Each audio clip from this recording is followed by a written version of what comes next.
Bonsoir tout le monde et bienvenue au podcast Soccer Bleu, Blanc, Noir. Vous êtes dans l'édition du 15 mars 2021. Jeff Morancy qui est là avec vous encore une fois ce soir donc pour discuter avec vous, jaser MLS, jaser soccer et partager donc cette passion commune que je pense on a tous envers cette formation-là, envers le sport en général. Et ce soir, je voulais qu'on prenne le temps de discuter et de se poser, de regarder un peu quelles sont nos attentes pour la saison 2021 du CF Montréal, puisque cette saison ne sera pas totalement différente de la saison précédente, donc la saison 2020.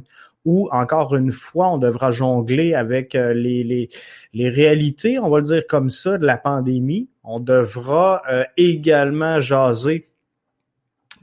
mais jongler avec la réalité de certains joueurs qui quittent pour aller en sélection nationale. Donc, ça sera une année pas facile, une année où on introduit un nouvel entraîneur-chef et au travers de ça, il y a deux projets complètement parallèles qui se construisent, qui sont le rebranding de cette formation-là et qui sont le projet sportif donc qui est en construction du côté du CF Montréal.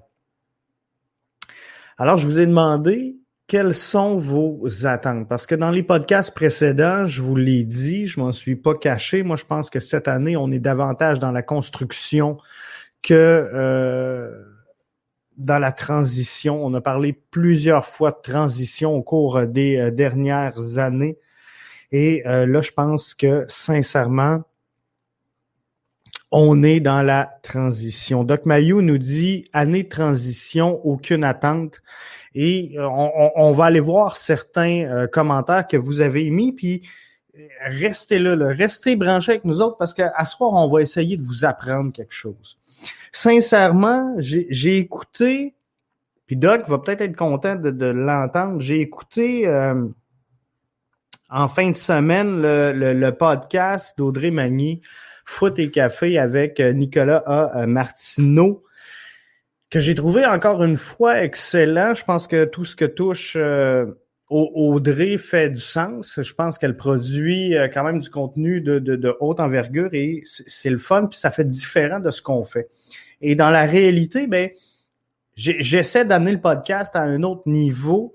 Vous l'avez sûrement remarqué dans les dernières semaines qu'on essaie de sortir de juste du focus du CF Montréal parce que de toute façon, on fait vite le tour et on se démarque pas de cette façon-là. Puis je pense que Nicolas Martineau l'a bien décrit dans le podcast d'Audrey Magny. Il y a tellement de podcasts qui sont axés sur le CF Montréal qu'on a rapidement tout fait, tout dit, tout vu. Et finalement, on devient un podcast parmi les autres. Donc, ce soir, j'aimerais ça que vous écoutiez le podcast et qu'à la fin du podcast, vous dites « Tabarouette, j'ai appris quelque chose dans ce podcast-là. » Et ce soir, on va regarder, on se parle d'attente. Je vais vous décrire les miennes, mais je vais vous le dire comment est-ce que moi, je le vois. Et on va entrer plus en détail un petit peu de cette réflexion-là suite à un commentaire que j'ai reçu aujourd'hui. Donc, Doc Mayou, lui, année transition, aucune attente. Garage Foot, donc Rémi, aucune attente pour moi. Mon club, c'est l'Impact. Et l'Impact, comme le Manic, n'existe plus. Le CF-MTL est une autre équipe qui ne m'intéresse pas. Je vais juste suivre la CAN-PL et la PLSQ. Et sincèrement, je pense que c'est un commentaire qui est revenu à plusieurs reprises sur les réseaux sociaux dans les dernières semaines, qu'on le veuille ou non, qu'on soit prêt à l'admettre ou pas. Je pense que je suis d'accord, mais je suis également en accord, et c'est pour ça que j'ai mis la réponse de Pascal. Je suis autant en accord avec ça, qui dit « Je suis d'accord avec toi, la gestion administrative et marketing du club est à chier et prise en charge par deux imposteurs fortement imbus de leur personne. » Mais Olivier Renard, et c'est là que je veux qu'on s'arrête dans le commentaire de Pascal, première partie de son commentaire est libre à lui. Hein. On a tous droit à nos opinions. Mais Olivier Renard et les joueurs n'y sont pour rien. Et c'est ce que je veux qu'on retienne du commentaire de Pascal. Parce que dans le fond, ce que Pascal dit, c'est que, regarde, moi, je suis pas d'accord avec le rebranding. Je suis pas d'accord avec la gestion administrative, la gestion marketing en place. Mais moi, dans ma tête à moi, c'est deux projets qui sont parallèles. T'as le marketing d'un bord, t'as le projet soccer de l'autre. C'est deux projets qui sont complètement parallèles. Et ni Olivier Renard, ni les joueurs n'y sont pour rien. Et moi, personnellement, puis là, c'est à chacun de le voir comme ils veulent, mais moi, personnellement, ce qui m'intéresse d'une formation de soccer, c'est le projet sur le terrain. C'est le projet qui est là. Éric nous dit, la MLS au Canada, l'an passé, tous les matchs étaient sur DAZN. Cette année, je sais qu'il y en a quelques-uns sur One Soccer et Éric, entre autres, pas nécessairement tous les matchs de la MLS, mais les matchs principalement des sélections canadiennes seront sur One Soccer. Je pense que, sincèrement, Éric, la MLS va se diriger vers sa propre plateforme à elle au cours des années. Donc, dans les prochaines années, ça m'étonnerait pas qu'on voit un genre de DAZN, un genre de One Soccer, de Bein Sports arriver propre à la MLS. Mais par contre, on s'entend que les droits de diffusion sont énormes. Il y a beaucoup de succès et d'argent relié à tout ça. Donc, je suis pas sûr qu'on va être prêt à faire une croix là-dessus. Donc, est-ce que la MLS a un lift, un levier assez fort, assez puissant pour aller chercher le package deal d'abonnement ou elle va faire confiance à un DAZN, à un One Soccer, à un Bein Sports? J'ai hâte de voir exactement vers où on va s'en aller là-dessus. Dans les attentes, et c'est là-dessus que je vais articuler le podcast de ce soir, Vincent nous dit « J'ai pas trop d'attentes au niveau du classement. » Puis c'est bien correct parce que je le disais, on est dans une année de transition encore une fois. Éric nous dit One Soccer, Éric va présenter donc quelques rencontres de équipe Canada U23, équipe Canada senior également. Donc, ça sera à suivre. Mais les matchs MLS, j'ai pas l'info au moment où on se parle si ils seront sur DAZN. Fait qu'il va falloir que je gratte l'information et que je te revienne. S'il y en a d'autres qui sont à l'écoute présentement et qui ont cette information-là, venez nous rejoindre, que ce soit sur Facebook, Twitter ou encore notre chaîne YouTube. Gênez-vous pas de venir mettre l'information que je la partage avec Éric. Donc, Vincent nous dit, j'ai pas trop d'attente au niveau du classement. L'équipe, elle est jeune. J'aimerais bien voir 2 ou 3 jeunes progresser au point qu'il y ait des rumeurs de transfert en Europe pour certains d'entre eux. Faut comprendre une chose, et j'adore le commentaire à Vincent, et c'est là-dessus, comme je vous dis, que j'ai articulé le podcast de ce soir. Je vois un peu la même chose. Wilfried Nancy l'a déclaré d'entrée de jeu. Olivier Renard l'a déclaré également. L'objectif, c'est d'entrer en série, et après, tout peut arriver. J'en ai parlé avec Arius dans les derniers podcasts. Le ballon, il est rond pour tout le monde. Donc, un coup que tu t'es mis les pieds en série, tu peux arriver à faire quelque chose d'intéressant, mais là-dessus, c'est dur de statuer parce qu'il y a la réalité de la pandémie, il y a la réalité des joueurs qui sortent pour aller en sélection nationale. Est-ce qu'on va avoir le groupe, pas tout le groupe?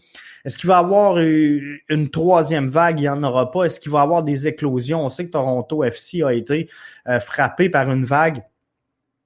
Bref, c'est bien dur de statuer présentement sur quoi va avoir l'air l'issue de cette saison MLS-là.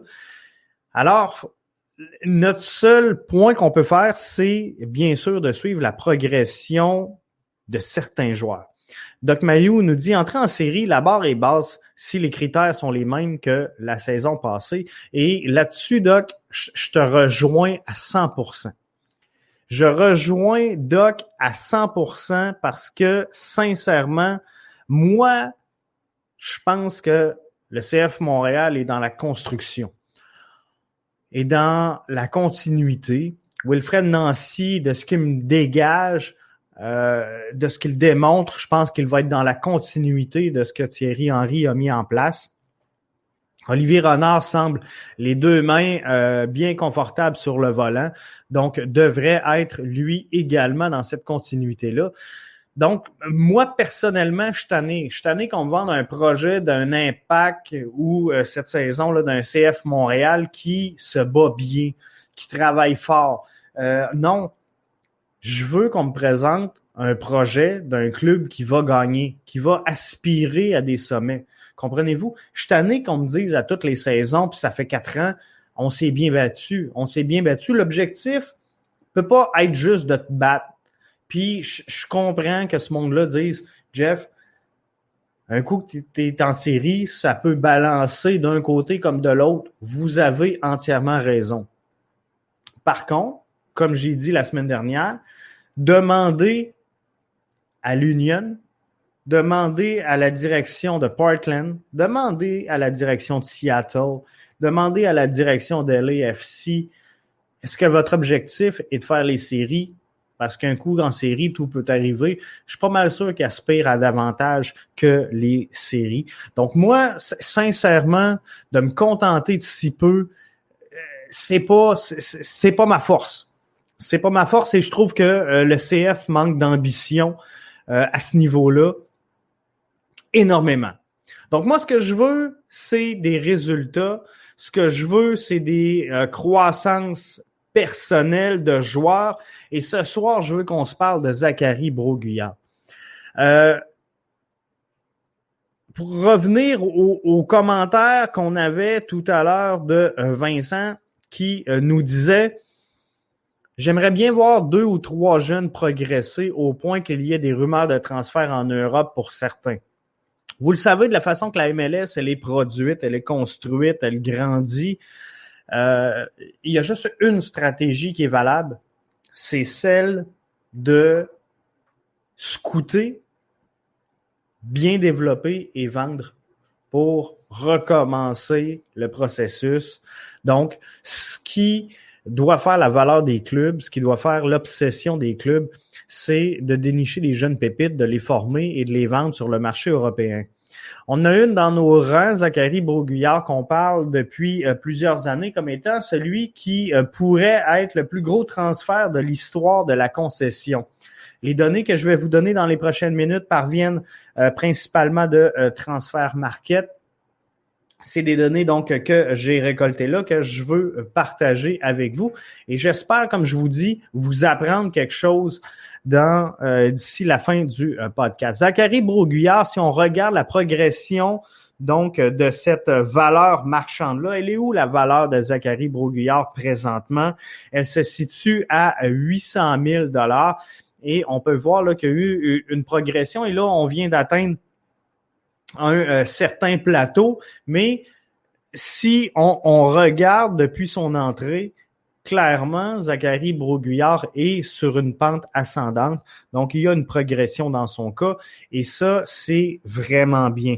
Donc, la valeur actuelle de Zachary Broguillard est, selon Transfer Market, autour de 800 000 $. Mais regardons donc, c'est quoi le classement? Où est-ce qu'il se situe Zachary Broguillard? Et si on veut pouvoir analyser une progression dans son cas, parler éventuellement de rumeurs de transfert, de le voir progresser et de partir à l'étranger, c'est important d'avoir quand même des chiffres et un certain classement. Donc, où est-ce qu'on le place, Zachary Broguillard, à travers le monde? Il est 6970e et là, je parle de la valeur selon le Transfer Market. Donc, la valeur de transfert de Zachary Broguillard, elle est positionnée à travers tout le globe 6970e. Ça le place 262e en MLS, 7e chez le CF Montréal, 21e à travers le Canada, 514e à travers toute la planète. Donc, mondialement, à titre de défenseur latéral droit, il est 514e. Et il est le 461e de sa cohorte. Donc, si on regarde tous les joueurs mondialement de 1998, Zachary Broguillard se situe donc 461e mondial. Et si on regarde le top 10 des transferts de la CONCACAF, ce qu'on veut, nous, c'est que Zachary Broguillard amène au CF Montréal un transfert historique pour cette formation-là. Donc, on va regarder qu'est-ce qui s'est joué dans les autres formations ou à tout le moins dans la zone CONCACAF. J'ai le top 10 donc des plus gros transferts. Alphonso Davies, sans grande surprise, se situe au premier rang avec 10 millions.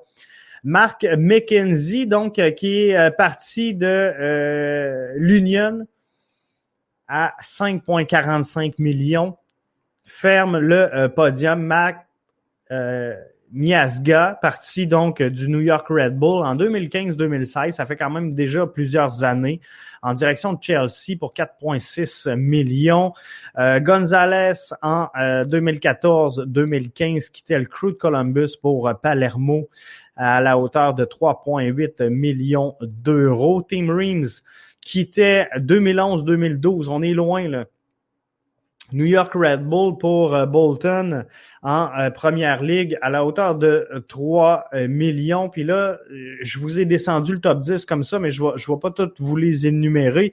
Mais ça joue à peu près dans ces eaux-là. Et si on veut regarder donc le top 10, là, ça joue entre 10 millions Alphonso Davies, qui est vraiment une coche devant tout le monde. Mais normalement, pour un défenseur, ça va jouer entre 2 et 5 millions pour être donc inclus à l'intérieur du top 10. Zachary Broguillard est présentement à 800 000. Donc, est-ce que c'est possible de croire qu'il pourrait arriver là? Je pense que oui. Je pense que c'est possible. Mais là, ce qu'on vient de voir, c'est le top 10 de tous les défenseurs au sein de la CONCACAF. Si on prend la position de Zachary Broguillard proprement dite, donc là, on se dirige dans les latérales droits. Ça fait beaucoup d'informations, mais encore une fois, je suis à l'intérieur de la zone CONCACAF. Donc, on voit 25 millions pour Sergio Diest, qui est au Barça, qui vient donc quand même de la zone CONCACAF, 25 millions d'euros. Brian Reynolds à 6 millions. Edlin, arrière droit, 5 millions. Michael Murillo, arrière droit, 4 millions. Bref, c'est le top 10 de la valeur présentement des arrières droits qui proviennent de la zone CONCACAF. Richie Laryea, quand même 26 ans par contre, est en 9e place avec le TFC pour 2,5 millions.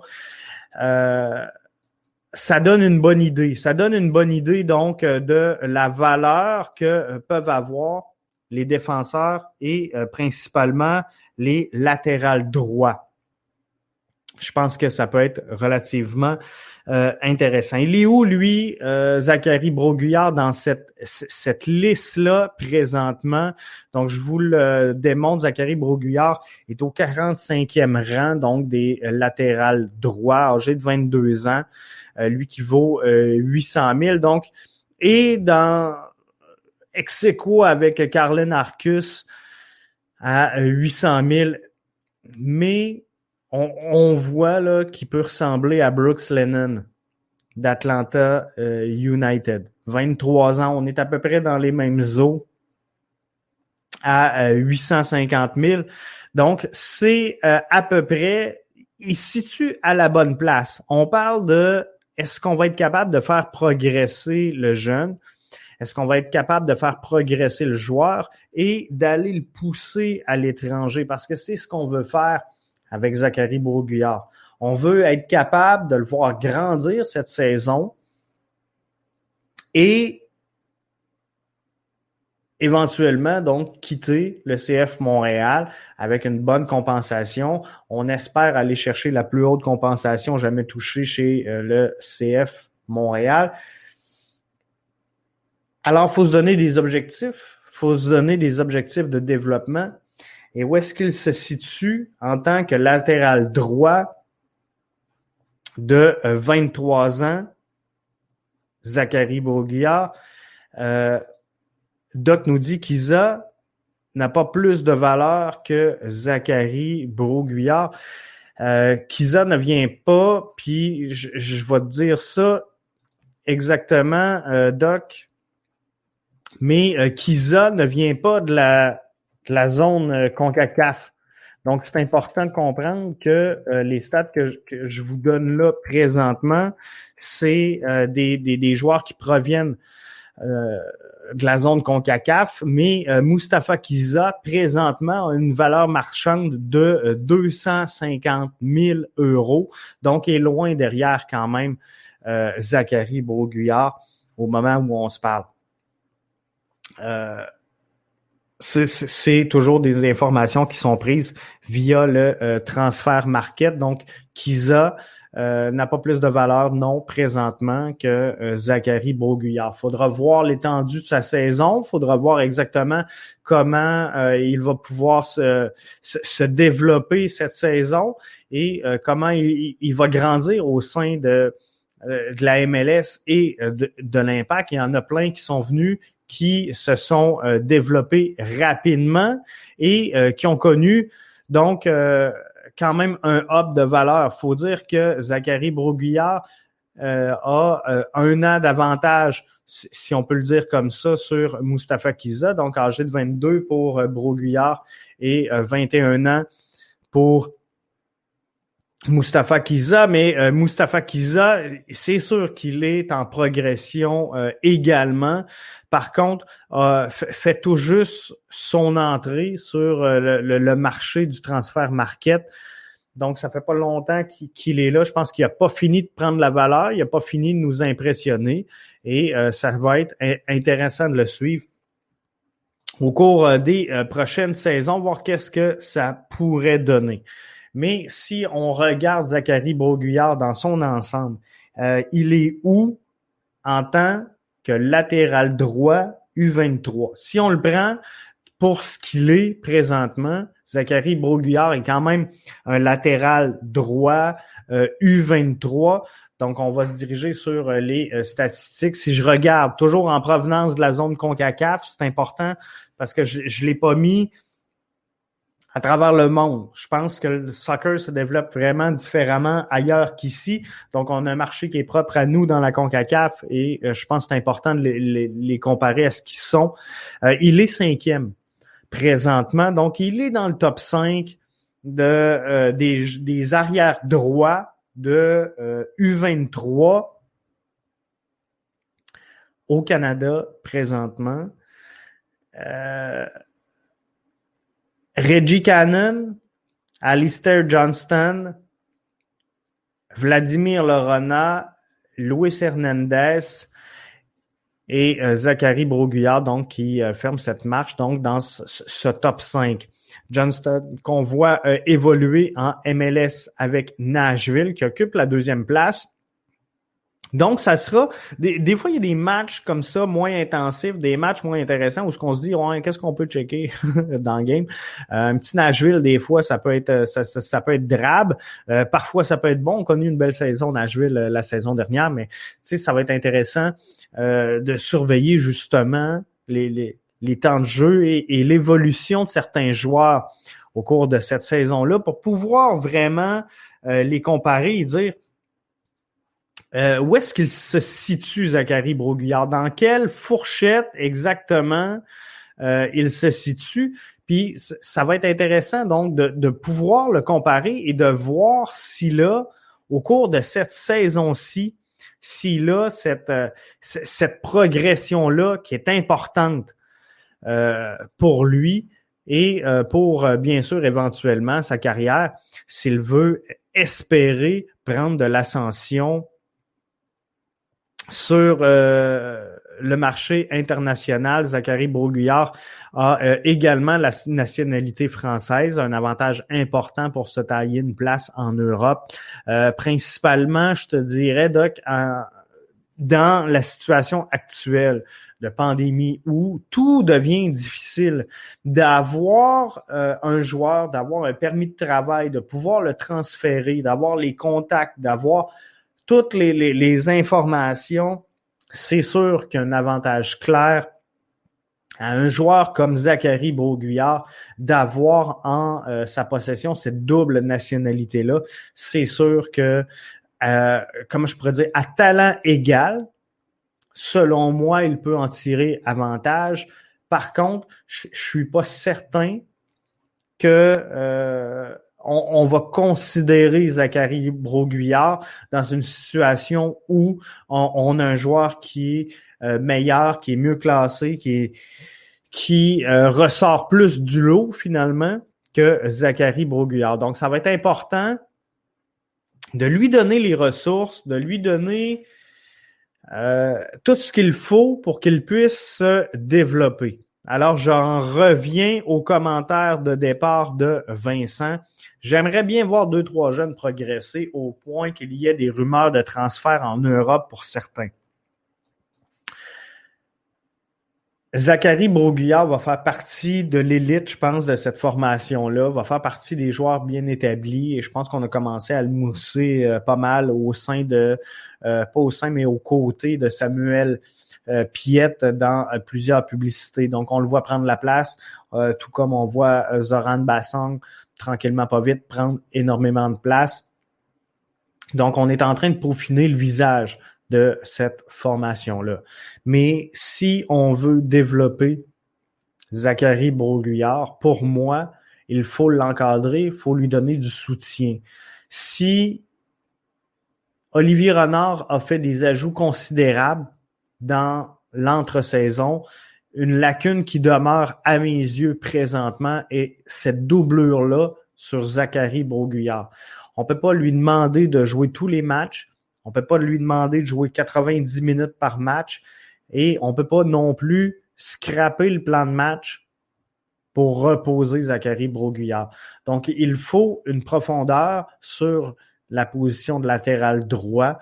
On en a qui peuvent dépanner, qui peuvent le faire, mais c'est pas des positions naturelles, on va l'appeler comme ça, et c'est pas des joueurs qui normalement évoluent à cette position-là. Donc, ça va être important, je pense, pour Olivier Renard. S'il avait des ajouts à faire, on sait qu'il reste de la place, hein, parce qu'on a sauvé, puis on dira ce qu'on veut, là, mais on va avoir un DP cette année avec le CF Montréal en Victor Wanyama. On a fait de la place monétairement avec le départ de Thierry Henry. Je pense qu'on a sauvé de l'argent, pas sur la masse, mais financièrement, on va avoir sauvé de l'argent. On va avoir sauvé de l'argent sur le contrat de Maxi Urruti, sur le départ de Taider, sur le départ de Boyan, sur le départ quand même relativement récent de Piatti. Bref, je pense qu'il y a de l'argent disponible. Ça va être important d'investir sur une doublure de qualité pour Zachary Broguillard. Si on veut lui donner les armes, si on veut lui donner les outils de s'élever d'un cran et de profiter éventuellement de cette fenêtre de transfert-là qui pourrait être avantageuse énormément pour le CF Montréal, de mettre la main sur un certain montant d'argent pour réinvestir dans le processus donc et continuer cette roue qui fera progresser donc cette formation-là. Alors, c'est important de le faire et mes attentes pour moi, je rejoins encore une fois, puis je sais que j'ai l'air de radoter, mais je rejoins encore une fois le commentaire de Vincent. J'aimerais bien voir 2 ou 3 jeunes progresser au point qu'il y ait des rumeurs de transfert en Europe pour certains joueurs. Donc, c'est important de bien développer cette formation-là. Rappelons-nous que le CF Montréal sera la formation la plus jeune du circuit Garber pour la saison 2021, du moins pour le moment, à moins qu'il y aurait des ajouts de dernière minute qui feraient remonter énormément cette moyenne d'âge-là. Mais au moment où on se parle, le CF Montréal possède la plus jeune formation du circuit de la MLS. C'est un projet qui peut être enlevant, c'est un projet qui peut être intéressant, mais clairement, on est dans la construction.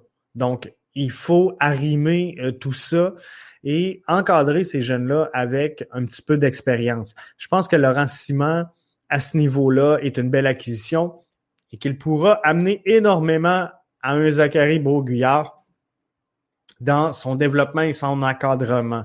On sait que Thierry Henry a tenté de peaufiner des choses la saison dernière avec Zachary Broguillard. Par certains moments, on a senti de la frustration, on a senti que ça allait pas à son goût. On va voir si la situation va être différente et si elle va se replacer avec Nancy aux commandes de cette formation-là. Mais je pense sincèrement que l'un des prochains transferts du CF de Montréal sera un joueur comme Zachary Broguillard qui peut aspirer à de grandes choses. Je vous le rappelle, Zachary Broguillard est 5e présentement à la hauteur de sa valeur. Il est 5e au Canada parmi les U23. Donc, je pense que sincèrement, au sein de la CONCACAF, je pense que sincèrement, il y a un potentiel incroyable à explorer au niveau de Zachary Broguillard. Maintenant, il faut avoir le pouvoir de nos ambitions. Donc, il faut investir, il faut encadrer Broguillard pour être sûr que son développement se fasse de la bonne façon. Là-dessus, ça met un terme déjà à ce podcast-là. J'espère que vous avez appris quelques données. J'espère que vous allez retenir quelques informations, mais je pense que on va triper cette année, cette saison qui s'amorce bientôt avec le CF Montréal et on va essayer de vous faire donc des profils de joueurs comme ça qu'on va entrer un petit peu plus en détail pour aller peaufiner et voir c'est quoi les avenues pour le futur et les transferts possibles de ces joueurs-là. Donc, je pense qu'on a fait une belle rétrospective de ce que pourrait avoir l'air la saison pour Zachary Broguillard. Donc, on le sait, on le rappelle, Zachary Broguillard est le 5e en termes de valeur au sein des U23 de la CONCACAF. Il vaut présentement 800 000, un sommet depuis le début de sa carrière. Je pense qu'il n'a pas fini de progresser, mais pour atteindre donc les top 10, comme un Alphonso Davies qui s'est transféré pour 10 millions, je pense qu'il a encore beaucoup à faire. Il doit progresser énormément et je pense que la fenêtre, sincèrement, si elle n'est pas prise cette année, s'il n'y a pas d'explosion dans le cas de Zachary Broguillard, cette fenêtre-là, elle va se refermer tranquillement, pas vite. Donc, il faudra vraiment que cette année, ce soit une saison d'aboutissement pour Zachary Broguillard, qui doit donc confirmer finalement cette saison qu'il a tous les atouts nécessaires à exploser et connaître son plein potentiel. On se retrouve donc plus tard cette semaine pour un autre podcast bleu, blanc, noir. Mercredi, c'est sûr, Arius sera avec moi. On va se parler de futsal cette semaine. Je pense que ça va faire différent et ça va faire intéressant. Dimanche prochain, 3e épisode de la MLS Franco. On regarde ensemble qui est le plus grand joueur qui a passé parmi le circuit de la MLS depuis sa mise sur pied. Il y a plusieurs noms qui sont revenus dans les réseaux sociaux. On a entendu parler de Beckham, on a entendu parler de Thierry Henry, de Didier Drogba, de Kaka. On a entendu parler également de Bradley. On a entendu parler de Rooney. Bref, Zlatan, qu'on peut pas nier non plus, Qui a été le plus grand joueur? C'est de ça qu'on va se discuter dans le prochain MLS Franco avec Richard et Arius. Merci d'avoir été là. Si c'est pas fait, vous voyez circuler en bas. Je vous invite à devenir membre de notre podcast au www.bbnmedia.com. À la fin du mois de mars, il n'y a plus aucun contenu qui sera accessible, donc comme là, ouvert au public, ce sera que pour nos membres. On essaie donc d'enligner le produit pour être sûr qu'on soit fin prêt. On sait que Periscope disparaît à la fin du mois de mars, donc on va être prêt. Notre plateforme va être prête. On va diffuser à 100% via bbnmedia.com. Alors, on va tranquillement, pas vite, vous donner l'habitude et vous donner rendez-vous. Merci d'avoir été des nôtres. On se retrouve plus tard cette semaine pour une autre édition de votre podcast Bleu, Blanc, Noir.